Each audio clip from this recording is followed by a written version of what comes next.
America, Israel અને Iran વચ્ચે ચાલી રહેલા ભીષણ યુદ્ધની વચ્ચે ભારત માટે સૌથી મોટા અને રાહતના સમાચાર સામે આવ્યા છે. મિડલ ઈસ્ટના સંઘર્ષના વાદળો વચ્ચે રસ્તો કાઢીને ભારતીય એલપીજી કેરિયર જહાજ શિવાલિક સોમવારે સાંજે 5 વાગે ગુજરાતના મુન્દ્રા પોર્ટ પર સુરક્ષિત રીતે પહોંચી ગયું છે.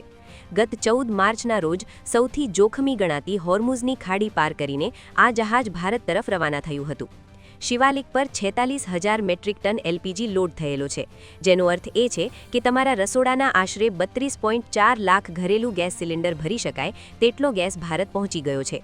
યુદ્ધની સ્થિતિ વચ્ચે સુરક્ષિત ભારત પહોંચનારું આ પ્રથમ એલપીજી જહાજ છે. રાહતની વાત અહીં પૂરી નથી થતી. શિવાલિકની પાછળ જ નંદાદેવી જહાજ પણ 46,000 ટન ગેસ લઈને ભારત આવી રહ્યું છે. એટલું જ નહીં, જગલાડકી નામનું મહાકાય જહાજ 81,000 ટન ક્રૂડ ઓઇલ લઈને આવતીકાલે મુન્દ્રા પહોંચશે.